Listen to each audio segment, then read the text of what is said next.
Netflix's adaptation of The Whisper Man centers on Robert De Niro, Michelle Monaghan, and Adam Scott in a crime case where the most vulnerable are the targets of a sadistic killer. So there's atmosphere. But does the mystery work?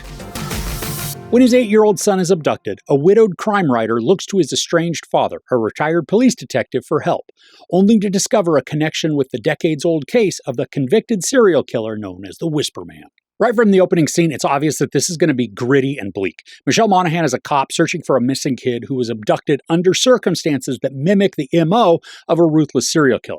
And after Adam Scott and his young son move back to his boyhood town, the same town where the kids have been eliminated, Scott's son is abducted, thrusting Scott into a race against time before the killer can reach their goal. The introduction and background development are slim for this. We get some information on all the relational dynamics as bits of conversations occur so that we can understand the players, but there's a lack of a deeper connection. Plot is engaging just simply due to the nature of the crimes and then the fate we know is going to befall the victims, especially with them all being children. But when suspects are introduced, the context for their potential involvement and even their history, it's thin. The whole tone of the film is ominous and threatening, despite the lack of in-depth details about some of the characters. Using children as the targets and the victims just instantly creates an atmosphere of dread. But then we're shown the results of the crimes, and it hits even harder. I appreciate how, despite not delving deeply into all of the town's history with the previous attacks by the Whisper Man, we have enough information to feel the anxiety that's ramping up, especially within the police, and then with, of course, De Niro and Scott. The procedural aspect is effective in engaging us within the investigation, just allowing us to view the case from the perspectives of the detectives. That rhymes. The cadence of the scenes, it also allows the continued energy of the pursuit, while also letting us into some of the rationale, even the problem solving that the characters are using. Something about this movie, though, just keeps niggling at my brain.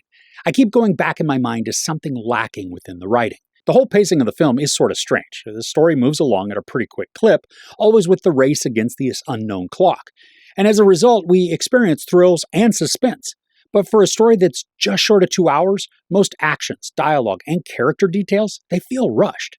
And while I was watching, I was completely enthralled, and I loved the intrigue. But after sitting with it for about a day, I now struggle to remember or even be impacted by the storytelling. The plot captures the appropriate emotion, and the storyline utilizes a theme that is paralleled between some characters. It's an interesting idea, and one that has the potential to create conversation, especially given the relational aspect of the themes. And while this is effective in creating some allure, even some twists, I keep coming back to the thought that something is just missing from this final product.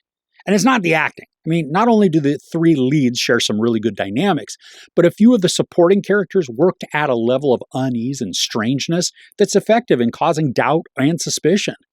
There's a patience to one of the characters' delivery that just instantly conveys calculated malice, a treachery behind the eyes that just showcases a lack of soul within that individual, despite them attempting to come across as sympathetic, or at the very least, normal. There are also a couple of shocking actions that were shown, and from their abruptness, they might make you gasp a bit. Now, these aren't jump scares, but they create a similar reaction, catching us off guard with this swift and sure cruelty. I think what this all boils down to, and kind of encapsulates why I'm struggling to figure out what's nagging at me, is that this is just a safe movie. It's by the numbers, and even though it does contain shocking concepts and a decent level of intrigue, by the end, the story didn't actually take any risks. The script skimps on development and details that would create more indelible characters, and I can only assume that the novel this is based on contains deeper background that would build a more captivating story. Had I seen this in the theater, I would have been very disappointed, but because I didn't pay any extra to watch it, other than just taking some of my time, the movie did exactly what it intended to do. It kept me engaged and entertained while I was watching. The crimes are dark and malicious. The acting is filled with appropriate emotion and fear, and the intrigue kept the motive and perpetrator obscured until the final act of the movie, converting the narrative from mystery to energetic pursuit. All of these work in the moment, but the connection, emotion, and lasting impression, they all fade rather quickly once the credits roll. There's no sex or nudity, a lot of profanity, and then a bunch of violence. I give The Whisper Man 2.5 out of 5 couches. Again, this is fine for streaming, even if it isn't going to stick with you. Okay, what are some other serial killer themed movies that you just love? For me, the one that always rises to the top is Seven, but then Zodiac, it's also a strong entry. Funny enough, both come from David Fincher. Let me know some of your choices, though, in the comments below. If you enjoyed this review, please give it a like. Also, don't forget to share and subscribe. I'm Chris. This is Movies and Munchies. Thanks for couching with me.